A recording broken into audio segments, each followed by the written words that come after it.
Good evening and welcome back to the Masonic Roundtable, a weekly hangout where Masons from around the country get together to talk about Masonic news and opinions in a friendly and social manner.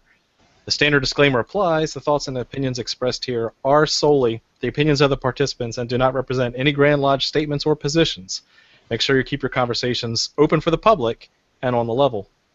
Tonight, as usual, we are soliciting questions and comments from you via Twitter at the Twitter name @MasonRoundtable, and or with the hashtag TMR episode 17, TMR episode 17. My name is John Ruark, and I am from the Patriot Lodge, number 1957. I'm a past master and currently the chaplain and lodge education officer. I will now let everyone else introduce themselves, starting with Robert. Brother Robert Johnson from Waukegan Lodge number 78. I'm the senior warden there and the host of the Masonic podcast from Pennsylvania. Excellent. I don't know, Nick Johnson. Nick Johnson. Brother Nick Johnson, past master of Corinthian Lodge number 67, big time Farmington, Minnesota. I'll pass it off to Juan. Good evening, brothers. My name is Juan Sepulveda, and I am a member of Yola Lodge number 207, free and accepted Masons in Orlando, Florida. Excellent. And I'll pass it on to Jason. Thanks, Juan. My name is Jason Richards. I am the senior deacon of Acacia Lodge number 16 in Clifton, Virginia, and the author of the blog, The 2-Foot Ruler, Masonry in Plain Language. I will now pass it off, last and not least, to our special guest tonight, Brother Charles Harper. Yay. Thank you, brother. Brother Charles Harper. I am the senior warden-elect of Pleiades Lodge number 478 in Westchester, Illinois, under the Grand Lodge of Illinois. I'm the author of Freemasonry in Black and White and a featured writer for the Living Stones magazine. Glad to be here, guys. Excellent. Thank you for being with Appreciate us. you coming. Yeah. So with that, before we get into our major topic, which I'm sure many people are interested in, we want to start off with our usual discussion of any Masonic news that's going on, and I will let Jason give the highlight of what he wanted to discuss. Okay, well, it's been a slow news week Masonically, so we figured it'd be a good time to go ahead and plug something that's going to be a fantastic resource for any Freemasons interested in Masonic education, which is the first inaugural Masonic Education Symposium, which is going to be happening out of Wilmington Lodge number 804 in Pennsylvania on September 20th. So Brother Sean Gorley, the author of Freemasonry Defined, is actually putting together this symposium, and it's going to feature Brother Sean Gorley as well as Adam T. Osman, who's the author of Earning Freemasonry, as well as Brothers Juan Sepulveda and Brother Charles Harper. And then we're also going to have the Masonic Roundtable there, or at least 3 out of the 5, to do something, do a little broadcast in front of a live audience after the symposium is over. So go ahead and check out www.drivenbylight.net. That is Sean Gorley's blog, and you can go and check it out, and we hope to see you there because it's going to be a fantastic symposium. There's going to be a lot of good information, and we think everybody will get a whole lot out of it. Mm-hmm. And so, yeah, as Jason mentioned, it'll be myself, Juan, Charles Harper, and Jason should all be there. So it'll be a good time to meet some of you in person and actually get to meet each other in person because many of us haven't really met each other yet. Awesome. Thanks for sharing that, Jason. No problem. All right, without further ado, let's jump right into the good stuff. Clandestine Freemasonry. This kind of blew up when we normally share our show notes. We don't expect as many people to comment and question and turn out and throw all these things at us, and so we have a lot of interest tonight because it is such a highly debated topic. And the reason we actually wanted to bring up this topic this week is we've been seeing a lot of, I wouldn't say unmasonic, but just unfriendly and unbrotherly things going on in a lot of the social media that's out there when it comes to talking to people who may or may not be clandestine, who may or may not be regular. And we really wanted to share our feelings on the matter and really kind of set at least the level straight amongst ourselves of really what's proper etiquette in that kind of sense. But before we get going, we really should talk about what those definitions are. We use the word irregular, we use the word clandestine. in doing some preparation for the show, I happened to stumble upon a short talk bulletin from 1935 that goes into some of the nuances and definitions of these different terms that we use, sometimes without a lot of clear guidance. So without further ado, a Cowan is a man with unlawful Masonic knowledge, and an intruder is one with neither knowledge nor secrets who makes himself otherwise obnoxious. So just, I guess you would consider it like an eavesdropper, right? A troll. A troll. A clandestine is one who has been initiated by unlawful means. And an irregular is one who has been initiated by a lodge working without authorization. So there's a difference between irregular and clandestine in the sense that clandestine has willingly been initiated via unlawful means, meaning it's not been chartered and authorized by a Grand Lodge set beholden to work and warrant that lodge. Whereas irregular means that it could have been a lodge that had just some mistakes, some errors in how the things got coordinated, and so the activities surrounding it were irregular, but it's not clear to say that that person or that lodge is clandestine just because they made a few irregularities. So with that, let's open up the floor to talk about their perceptions, their knowledge of how, just the term clandestine at first, before we start talking about recognition and all that fun stuff. Have you guys ever run into any clandestine Masonry? Have you had any discussions, not Masonic, but with other Masons whom your state may or may not have recognized? Well, I'll jump in here. I started my Masonic career as a clandestine Mason in 2004. I spent 5 years with the organization. 3 of those years I had no clue what clandestine was. When we were obligated, the obligations didn't even include those words because they chose for us, for what we were going to repeat back to them or not. So I had no idea for at least 3 of those years what a clandestine Mason was, what it meant, and then the last 2 of those years I spent being educated as to what it was. And so there's a little bit of insight that I have and understanding from a lot of gentlemen that end up in these clandestine organizations, how they came to be involved with them, and the emotional tie that connects them to the organizations that doesn't allow them to freely receive information about their Masonic standing. So, now, I wanted to ask you something, Charles. During those 5 years that you were part of this lodge, can you tell us how did you feel once you actually found out what a clandestine lodge was? Because the way that I imagine, if I were a part of a lodge for 3 years, these are my brothers, and these are people that I've built a bond with, and I see myself with in the future. So how did that actually affect you in your decision to actually seek a regular lodge?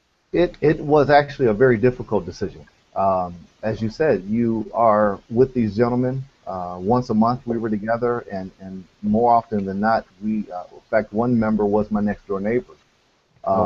So we were always around one another.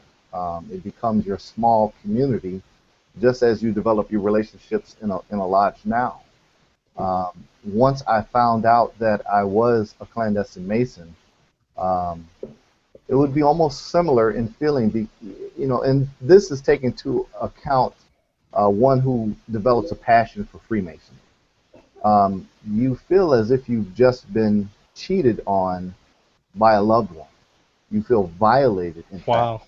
Wow. The sacred trust that you felt, you have just realized that it's all based on either deception, an outright lie, misinformation, and you've invested your time, sacrificing time away from your family. Definitely a lot of money, because clandestine organizations charge a lot more money than regular organizations. And then the physical abuse that you endure in coming into the organization. There's a lot of hazing. Well, it's not. It's more than hazing. It's assault and battery coming into that. But you feel enduring all that you have earned this right. You've went through some passage of manhood, and then you find out that it's all a lie, and you have to effectively start over your journey again. It's um, it's a terrible and horrid experience. It's absolutely horrid. Wow. Yeah. Well, and I actually, with my lodge, we actually had a guy send an email to us, wanting to affiliate with our lodge, and he said, "Yeah, my lodge is out in Detroit." We said, "Okay, well that works," and so we're asking him what Grand Lodge it was, and he said it was like the International Masons, and Oh, we're like, yeah. International what? And we International don't get Free it. and Accepted Modern Masons. Yeah, exactly. And so, we're all trying to figure this out. This poor guy had no idea that it was a clandestine organization. A lot Um, don't. and- A lot don't. yeah, and he just was so heartbroken because it's one of those that he's like, oh, I'm part of this universal fraternity, and then you get told, whoops, sorry, by the way, not really. It's the wrong universe. Yeah, exactly. And it's funny. Luckily, I was able to help him out, because he was actually he wanted to join our lodge, but he was more than an hour away from us. And I said, "Are you sure you want to drive an hour away or 10 minutes away? I mean, it's really your choice." But Yeah. and so he Yeah. found a regular PHA lodge by his house, and he's very happy. I've heard. And so. It's You know, like I've actually broke the news to someone, and they were going to go and harm members of that lodge, and I had to actually talk him out of going to harm members of the lodge. It's that emotional.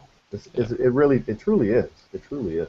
Well, with the added pyramid scheme type stuff that goes on behind it, I can understand why somebody would just become so, unrestrained in anger over that, just because you've paid so much money, that you've been told a whole box of essentially lies, and Yeah. you've enriched a very, very powerful leadership, all for absolutely nothing. Well, the organization that you speak of, the International Free and Accepted Modern Mason, as LLC. of- yes, they actually began as a beauty shop. And as of 2011, the last income tax return that I saw, this organization is owned by James Dogan, is his name. And he actually made over $8 million as of 2011 on his tax. Whoa. And yes, his board of directors altogether are members of his family. They get paid a salary that accumulates to about $450,000 a year. On his tax return, it states that the board of directors' salaries are discussed by the board members and not privy to the public unless inquired by the, I think it says the government or so forth. The next person to get paid listed on his taxes are the secretary, and they get paid $450 a year. So Nice.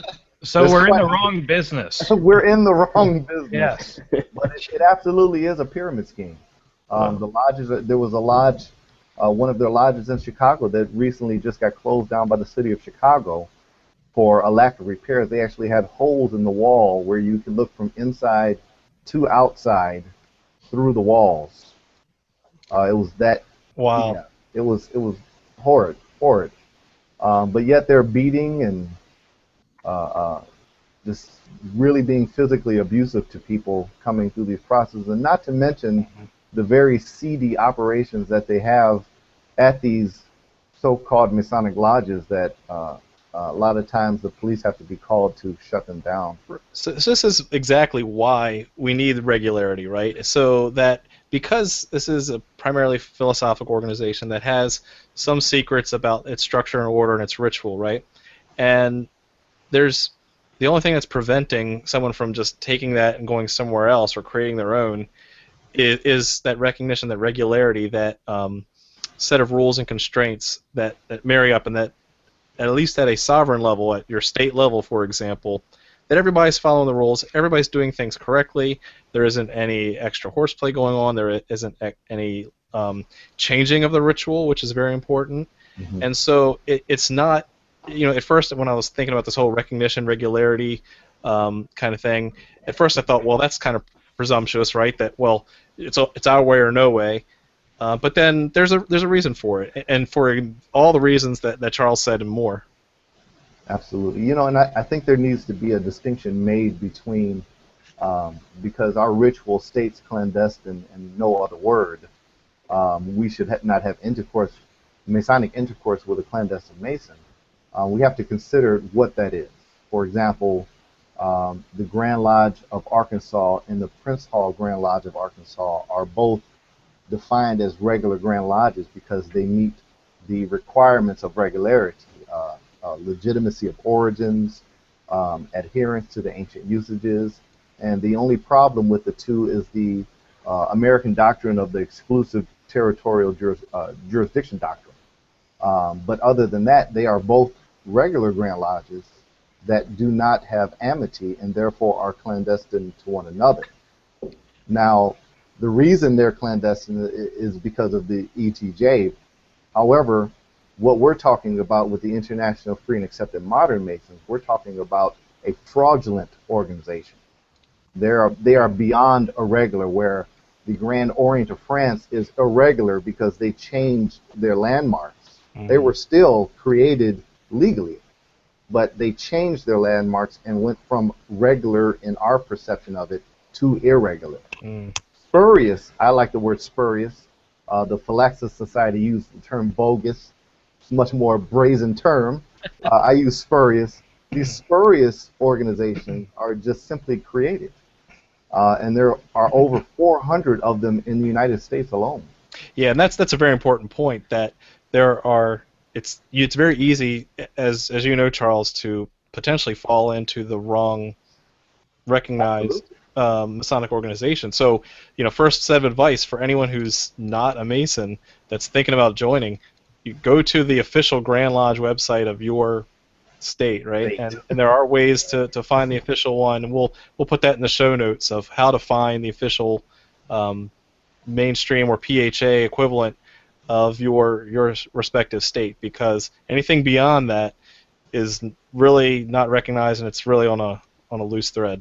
And to just throw out there, if anybody doesn't know how to get started, and maybe you don't feel comfortable going to the website and doing all this stuff, Brother Todd E. Creason on the Midnight Freemasons has a tab, and if you click it, it says How to Be a Mason, and if you just email him, he has put it out there for himself that he will help you find out your Grand Lodge. I do the same thing. I help every day. People contact me and. Well, you remember, Charles, maybe what was it, 6 months ago, 5 months ago, a guy had emailed me on Facebook or private messaged me. He had given out thousands of dollars, and I didn't know what to do. Yeah. I said, Charles, man, can you help? I don't know what to tell this guy, man. Like, I felt horrible for. He had a want really to join the lodge, like genuinely. So Charles got in touch with him and eventually put him in touch with, I believe, a rep from, was it Michigan or? Michigan, yeah. A gentleman I knew from Michigan when I was up there doing the education. You and I went up there. Fellowship, yep. Yeah. Just to I have a gentleman that just petitioned my lodge. He was paying $300 a month. Wow. $300 a month. Wow. And a person had just died in an initiation he was at a couple weeks prior to him contacting me. They put him through a physical push-ups, sit-ups, jumping jacks, all these kind of physical exercises to see if he truly desired to be a Mason. They were hazing him. Wow. The guy had asthma, and he had an asthma attack and died. Oh my gosh. Hey Nick, you had a point? Yeah, and I was chatting with the Grand Leo, and he's of my state, and he has this very good presentation on clandestine. And he was also a cop out in the South Side, And he said that one of the reasons that guys join these clandestine lodges is because they have no other option, because essentially some of them never leave the 2 or 3 blocks that they've lived in their entire life. And the only thing there that's got a square and compass is the spurious one. And they really have no information outside of that. That this is really all they know. And maybe it's a lack of education, but I mean it's a dangerous world, especially. And so maybe I'll add to that it's a lack of cultural integration as well. A lot of times, we study when we look at different cultures and how they interact with one another. The subconscious mind readily trusts those that are in our cultural circle more than we trust someone outside of it. And so if you're within your cultural norm and you see someone with a square and compass, as what happened with me, that my neighbor is black, my father's black, I'm biracial with my mother being white, but I come from a black culture, and my neighbor being black and having the jacket on, I presumed that he was a Mason, and that's the course I took, and I didn't doubt anything because it was a cultural norm that allowed me to trust what he was saying. If I could just jump in for a quick second. I have it on my desk because I've been reading it for an audiobook, but Charles's book right here, there's a great picture on page 24 of an advertisement. I don't know if you'll be able to read it or see it. Oh, yes. But it's a classic ad, and it basically says, Illuminati secrets exposed. Illuminati secrets finally revealed to the public. If you want to know what's really going on in the world today, come hear from people just like you who have crossed the burning sands to attain the highest degrees of Freemasonry to bring you this information. And it's full of So they're Shriners? that is from the Grand Lodge of Amun-Ra in Chicago. Interesting. There you go. The person paying $300 a month was a member there, and that's where the person died from the asthma attack. Wow. And just think, I mean, that's just out there in the public, hanging up in public windows. Yeah. That's where you go. Yeah. Mm-hmm. Sounds legit.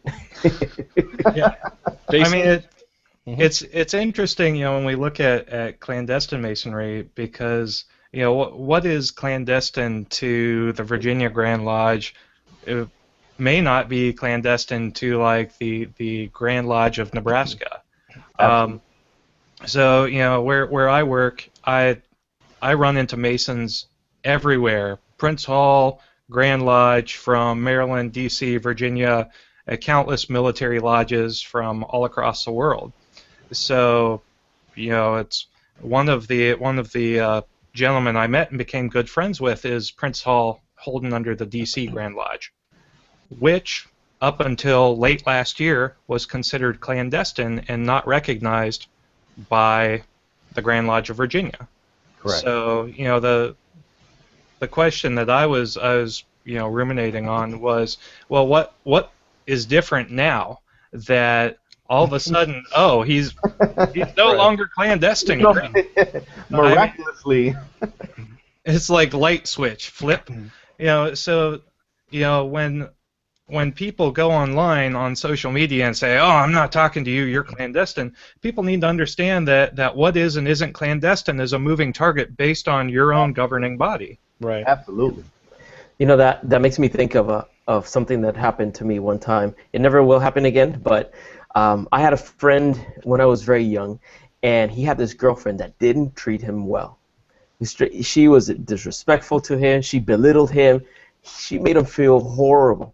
And I was a good friend of his, but I was diplomatic, and I tried to keep the peace. But then one time they split up. And I told him, man, no, I'm glad that happened. I couldn't wait for it to happen. I was trying to tell you that girl's not good for you. And I went out of my way to tell him how much I disapproved of them being together. Then they came back together again. Yeah. And they married. And it got really complicated really quick. Now, I felt horrible because, I could have, perhaps tried to be a little bit more diplomatic, nice. I didn't know how things were going to turn out. The same thing when we meet some of these men that are members of a fraternity that we don't recognize as regular, that are clandestine, we don't have to consider them bad people. We need to be still diplomatic, still be courteous, and try to at least find some common ground without necessarily violating our obligations. If they're part of an organization, hopefully it's for the intention of improving themselves. And there's plenty of topics, as we've shown through these programs, that can be discussed without necessarily violating our obligations. So as long as we keep that in mind, be diplomatic and courteous to people regardless of whatever wrong decisions they've made. Mm-hmm. So Jason, since we're getting close to our time, I want to leave some time on the back end to answer some of the questions that people have been asking already, even ahead of time. And so I do have one tweet up, and I'll give you a chance to dig up some others. But since Jason's our social media guru here, let me screen share the question I have from Paul Chamberlain, which is, do you feel Prince Hall lodges that your Grand Lodge doesn't recognize are clandestine or in a gray area, since some other Grand Lodges recognize them? I think that's where we're going with that topic, that one man's clandestine is another man's brother. Yes. It's very, very weird to think about it that way. Yeah. So plain and simple, if it's a Prince Hall Grand Lodge, for example, that's not recognized by your mainstream Grand Lodge, are they a brother to you or not? How do you feel? For me, I feel like those guys are. I mean, the quality control is there. At that point, for me, it's a political thing at times. I still consider them a brother, even though I'm still going to guard, what I do and do not talk to them about. But it's not going to stop me from shaking their hand and enjoying a meal with them or what. Very That's well just said. politics to me. I agree with Robert completely. My father's a Prince Hall Mason, the 33rd Prince Hall Mason, and I think the differentiation has to be just made that there's a difference between a Grand Lodge being regular and simply having your jurisdiction having amity with them. Yeah. You cannot have amity and them still be regular. So as far as the Prince Hall Grand Lodges go, every single one of them are regular, and each one of them are Masonic brothers. Now, whether we can sit in lodge with one another or talk about the secrets of Freemasonry with them, we can't do that. But I have friends who are members of those Grand Lodges, and we talk history and so forth all the time. Mm-hmm. I know them to be regular. Minnesota, actually, if they were, I went to Wisconsin, right? Yeah. Sorry. Mm-hmm. Yeah, and I was going to say that as long as we're not gripping them and so forth, violating our obligation, Right. We're not bringing. Now, if they're spurious, I won't have that conversation with them. Mm-hmm. But I think that's the difference. I mean, I agree with you, Charles, when it comes to Prince Hall that's been recognized by a Grand Lodge that the Virginia Grand Lodge recognizes. I still won't go into Masonic secret conversations. But when you look at all of the things that we can talk about as Masons that don't delve into the actual modes of recognition and the intricacies of the ritual, there's a lot that I can say and there's a lot that I can do to converse with a brother without fearing that I'm violating an obligation. There's also the interesting situation that comes up that if you are sitting in a lodge that's recognized by your Grand Lodge in another jurisdiction, and you're going around doing introductions, and someone says, "Oh, hi, I'm Prince Hall of Arizona," or something like that, and your Grand Lodge doesn't recognize that, then that creates its own can of worms as well. Unless you're in Minnesota, and then you just say, "When in Rome," we've got it right in the code. When in Rome. Yeah. Yeah. So go a little bit more into the when in Rome rule, because I think that's very common elsewhere, Nick. Sure, and the when in Rome rule, I think it was actually passed by a lot of Grand Lodges. I've noticed that it's almost boilerplate in a lot of codes. But what essentially it says is that if you're in a tiled meeting where you are legally allowed to be, so like me going to Wisconsin, right, and there's a guy from, I don't know, Prince Hall Grand Lodge that Wisconsin recognizes that Minnesota doesn't recognize, right? I don't have to stand up like a mook and leave the room. You know, I can I can just sit there, you know, and that's essentially what When in Rome does. Now, you know, to add even more complication, because I do live in Minnesota where it's a little more complicated, we also allow plural membership with Prince Hall, and I know a number of guys who are members of the Grand Lodge of Minnesota and the Prince Hall Grand Lodge of Minnesota. So then you have to think, does your circle of who you can visit expand, or does it contract? Oh my gosh. You know, if you're a Prince Hall, I mean, is it just whichever dues card you decide to pull out at that day, or do both of them apply? You know, Who it's knows? a very gray area, and I have yet to figure out exactly what the correct answer to that one is. That's crazy. That is crazy. I've got a another little question from Matt Botts, who's a good buddy of me and John, who is actually a worshipful master of a Virginia Prince Hall lodge, and he had an issue come up where they have a gentleman who is going through the degrees, and his cousin is a part of an order that is considered clandestine. So what do you do if you have a family member who is a clandestine or spurious Mason? On what is it, TBS or one of those stations? Don't they have intervention? Almost. I mean, yeah, Charles, what would you do in that The situation? octagon. Well, I find being sympathetic to their feelings and being directly honest with them is the best course of action to take. But to do that, you have to understand what you're saying before you say it. If you're not clear about the distinction between amity existing between Grand Lodges and so forth, then that conversation might not be the best coming from you, but you might bring someone in to facilitate explaining the situation between where he is and where he needs to be. But I think sometimes family members having that discussion is easier than those that you don't know, because you already know your family member, and there has to be some level of trust that the information that you're giving them is coming from an honest place of helping.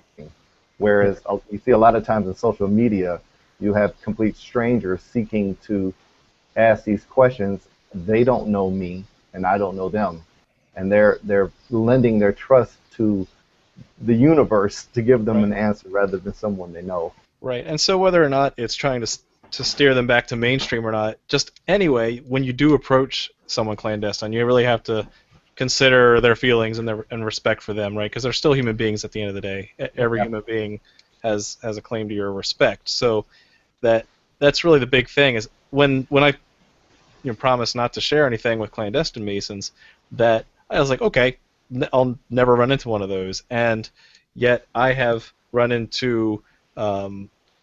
So we talked about regular but not recognized Masons. I've run into completely clandestine Masons. I've even run into co-Masonry. I've run into female Masons. Yep. And I mean, they've come right up and said hi, and they're the nicest people in the world. And it's a very awkward feeling the first time of, what do I do now? What do I say? Hey, brother, how are you? She wants you to call her brother back. Right, or sister, and you're just, I don't know. But Brother regardless, S. yeah, brother S. But Brother S. the biggest thing is, again, they're still people. They're still very passionate about their form of Masonry. To treat them with any disrespect is just not a good moral thing to do, right? Yeah. But so we have to have that respect, that common understanding, and you can open the dialogue for those things we can't talk about, but at least keep it honest and respectful. Now, I will say that you will encounter some when you explain to them that you cannot acknowledge them as a Masonic brother that will be verbally volatile towards you. Wow. Yes, it's extremely volatile. Robert has witnessed some encounters that I've had and so forth with them. They don't take kindly to that, and you just have to be careful what you say, who you say it to. You have to be able to read if this is a situation that I even want to delve into, or should I just walk away, get in my car, and drive fast. Right. You Well, see, it's you know, unfortunate it's because it shouldn't get to that point. You know, it should. it shouldn't. Even if it's clandestine, if they're claiming to have any ties to Freemasonry, there should be at least some of these, overarching lessons that help a man, restrain himself. So right there is evidence that okay, so there's something wrong about where you're joining. Like landmarks, even. How about that? Yeah. Supposedly, you will meet some that use Freemasonry, call themselves Masonic lodges, and they're actually gangs. That's scary.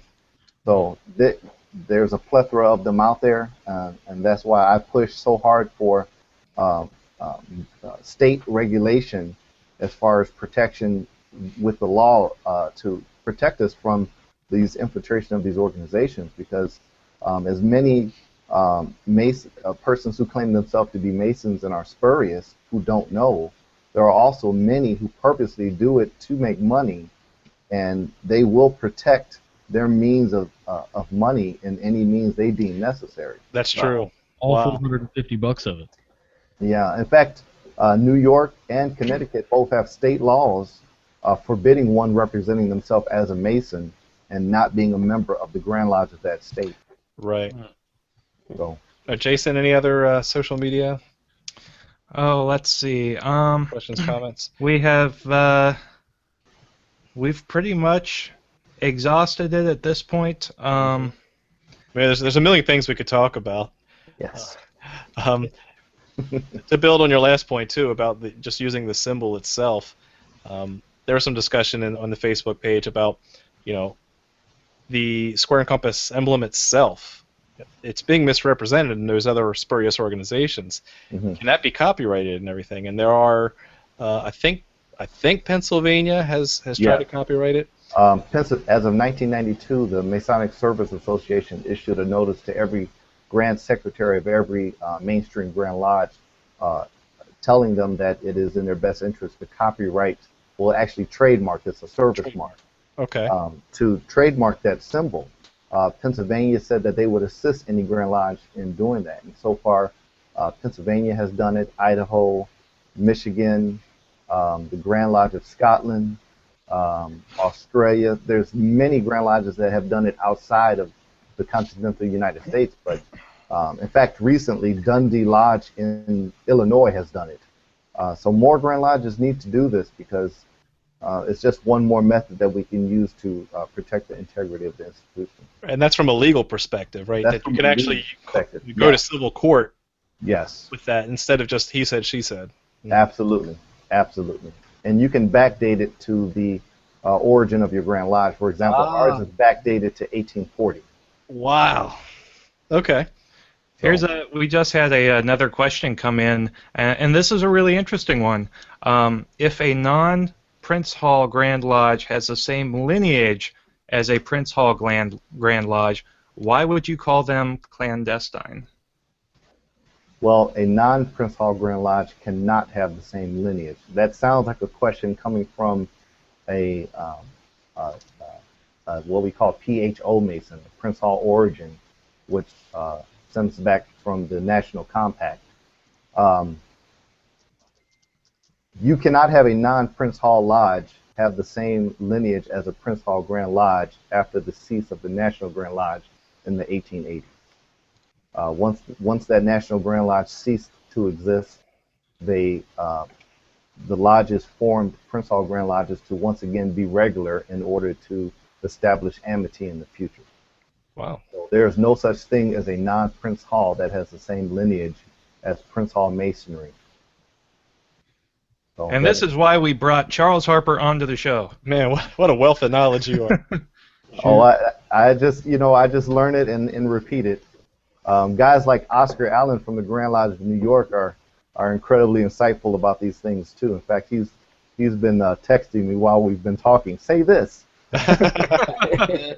He's one of my mentors. But this person specifically, I kind of can read his question. Up until the 1800s, you did have Prince Hall lodges, Grand Lodges that existed and then they organized a national compact to try to ensure that every Grand Lodge was operating in conformity with the other. Finding out that this was irregular, they disbanded the National Compact and reissued charters to these lodges and became regular Grand Lodges. Now there's an organization that exists, the Free Ancient York Masons, which are derived from this compact. There's been no definitive proof that there was a continuation between the compact and this organization. So until there is definitive proof, they are spurious. And the Prince Hall affiliated Grand Lodges are the only regular Prince Hall Grand Lodges. Wow. Okay, well, I think we'll start wrapping up here. We've gone over time, and I knew that this would be a very sensitive and passionate topic, and I'm so glad you could join us, Charles, because you have that historical and knowledge base that I know many of us didn't have on this topic. So, I'm honored. I definitely want to thank you again. I hope you'll come back for future topics because I know we have a few lined up for you. At this point, we'll start to go around and do our final thoughts from each person, shameless plugs, and anything else they want to say. And we will start with Robert Johnson. Oh, geez. Well, again, like you said, thanks, Charles, for coming on the show. It's awesome to have you on. Just want to say thanks to Charles, too. In the past, we went to Michigan together. He took me to the Detroit Masonic Temple and to Fellowship Lodge out there, and he's the one who got me. I had no idea about clandestine masonry, and I learned about it on a 6-hour drive to Detroit. It was a fun drive. It was a great time. So, you're traveling men. Yes. if you ever get a chance to go on a road trip to Charles Harper, you got to do it. If you like this show, I'm also on Whence Came You, my podcast, wcypodcast.com. Thanks to everybody who participated in the Scottish Rite Valley Chicago's Dyslexia Walk last weekend. I understand they had a really good turnout and they raised a good amount of funds. And with that, that's all I have. Thanks, guys. Great. Thanks. Nick? First, I'd like to say thank you to Brother Charles for coming on. It was really great to meet you. For me, after meeting a guy who was a part of a spurious Grand Lodge and seeing how, it kind of broke him up, knowing about that, just be helpful, Maybe it's because I was in Scouts for so long, but, be helpful is really an important thing to do for these guys because they want to participate in Masonry, and we have a perfectly good, really good organization that they can be a part of here. So just be kind, be helpful, and don't aggravate or anything like that. Just be kind. Well, let's see. I blog at millennialfreemason.com, and I do have an article coming out soon. It's going to be about the Ascension Day program that we had yesterday at my commandery, and how we're the only commandery who did one because we're awesome. And that's about it. Thank you again, Brother Charles, and thanks, guys. Thank you. Great. Thanks. Juan? Again, thank you, Brother Charles, for coming here with us. If there was any perfect person to join us, it was you, so thank you for the time. Absolutely. One thing I wanted to say that came to mind was an expression that I grew up with, and my father would say, "Lo cortés no quita lo valiente," and that's all I'm going to say. No, I'm kidding. Baxter, I don't speak Spanish. It translates to courteous doesn't trump courageous. So you can be courageous and have a candid conversation with someone without putting aside courteousness. So when you meet people that are members of a clandestine lodge, you don't have to be antagonizing to them for their mistake. Perhaps they don't even know that they've made that mistake. So you can still be frank and help them find a more regular way towards light without being belittling or anything of that nature. Also, I think this is something that we'll have to continue the conversation because there's a lot of things that we want to talk about. And in the meantime, check out all the blogs, the 2-Foot Ruler, millennialfreemason.com, wcypodcast.com, and of course, please stop by thewindingstairs.com and make sure you sign up for my email newsletter. I'm going to be sharing some really cool information soon, so you don't want to miss any of that.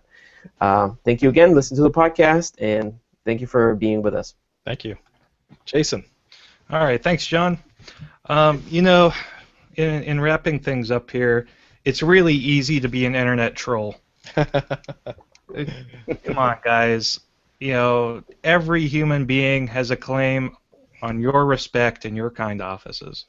You know, spurious or not, you know, that just because someone is clandestine and is not recognized by your governing jurisdiction, that doesn't automatically exempt them from your courtesy as a brother and a Mason. You are there to make yourself a better man and the world a better place. And, you know, just because someone is not recognized by your particular governing body does not exempt them from those obligations that you took as a Mason. That said, you don't have to agree with what they're doing. You don't have to condone it, but you do have to be courteous. And I think that's really important. Especially, you know, as you get into a situation where you're, you know, dealing with a clandestine member who, as you know, Matt Botts was saying, is living in the same house. You know, it's one thing to talk to someone on the internet about it. It's a whole another thing to have someone you've grown up with, you know, have issues. So with that, I will sign off. I've got a new article up on my blog, The 2-Foot Ruler. Masonry in plain language, all about the interplay between Masonic principles and what makes you a good citizen. So check that out. Check us out, theMasonicRoundtable.com. Check us out on iTunes. If you like our program, rate our app because that gets us more visibility on iTunes. We are working on, you know, putting more episodes up on iTunes as bandwidth allows. There'll be at least 4 more coming in the next 10 days up on iTunes. So. Awesome. Yep. So we're working on it, and thanks so much for all the likes and the comments. You guys have given us some really great food for thought, especially for tonight's broadcast. Keep it up, and with that, I will send it off to you, John. Well, let's give Charles a chance to do a shameless plug, and then I'll wrap things up. Oh, fine. Well, I would just like to say in closing, we need to really be conscious in becoming more educated between the difference between regularity and recognition, what defines a regular Grand Lodge, what defines it being regarded as clandestine, which is more of a blanket term. I think that more candid conversations need to be had that are without bias being brought to them, so that we can understand each other better. And like Jason was saying, when you do meet a spurious Mason, and I use that term more than clandestine because, as I said, clandestine is more general. It's more of a category. When you do meet a spurious Mason, I was a spurious Mason. And like some of the brothers have said, you know, a lot of them, especially those just coming in, have pure intent in their heart. And we should approach them with that mindset first before we assume that just because they're spurious that they're evil people, because that's generally not the case. Mm-hmm. And so I speak about intercultural communication and you know, social relativity in a lot of my presentations. You can find where I'm going to be speaking next at www.freemasonryinblackandwhite.com. There's a speaking events post that you can go to see where I'm going to be speaking next. I speak a lot more than about just clandestine masonry. I cover a wide area of topics. And I do not charge speaking fees to Masonic lodges. So if you wish to have me come to your lodge, just find room on my schedule and get in touch with me through the website, and we can talk further. And I appreciate the time here. One more shameless plug, Living Stones Magazine. It has a host of incredible authors and featured writers in the magazine. It's a monthly magazine. It's very cheap. All you have to do is go to www.livingstonesmagazine.com. And feel free, sometimes Robert Hurd, the editor and owner of the magazine, gives out free e-magazines. Feel free to check it out. And thanks for having me, guys. I appreciate it. Great. Thank you, Charles.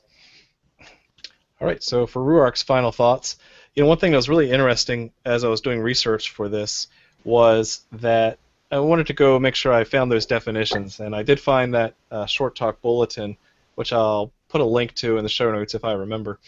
And one thing that really jumped out at me was, when you go and look at those definitions and you look at what's regular and clandestine and not, the big shocker for me was, according to those definitions, George Washington himself, the man himself, was irregular. Irregular. He was made a Mason before he was 21. That's correct. So George Washington was initiated before he was 21 years of age. According to modern ideas, this was an irregular making. But there was never a taint of clandestinism associated with that. So that's just kind of the tweaking of the rules. Now, the other interesting thing is the lodge itself. The lodge at Fredericksburg, in which Washington was initiated, had no warrant or charter until long after the first president was made a Mason. That's correct. So before everyone starts, claiming, their superiority because they can trace this lineage, it was not as clear or as black and white as it back in the day as it is today. And so, John, really quick, I believe Ben Franklin was also deemed clandestine later in life and refused a Masonic funeral. That's right. Absolutely correct. We have to remember that before 1834 in the Baltimore Convention, these practices were pretty standard, especially pre-1800, where a lodge, we call them time immemorial lodges, were just existing. So that's something to think about. Right. Also wanted to share that this is our website, theMasonicRoundtable.com, which is where we do post all the shows, the show notes, embedded videos, and we do not do advertisements on our YouTube page or on our iTunes. So anything you can do to help us out would be to go to our Donate tab, where we take both PayPal and Bitcoin. Just help us out because it does cost us money to host, but other than that, you're not getting spam with ads or you're not getting anything else. So if you like the show, help us out. If you don't like the show, go home. Help us out, and we can put more episodes on YouTube or on iTunes in a timely manner. That's true. That's true. But in conclusion, we kind of hit all the highlights. Be respectful. Understand people's journeys. Understand. A quote that's been sticking with me this week is that every person you will ever meet knows something you don't. And so you should not claim any superiority over anyone else, because there's always something that you can learn from someone else, regular, maintained, or not. So I met many people through traveling. Traveling is a great privilege we have as Masons, and you're going to run across different people with different backgrounds and different lineages of Masonry. So just respect that, understand that, be educated, as Charles said, know the difference, learn the difference, and if you're not a Mason yet, check the Grand Lodge websites of your state so you can make sure you're joining the right lodge, not just the closest one or the one your friends are from. With that, thank you very much for joining us, and keep searching for more light. Have a good night.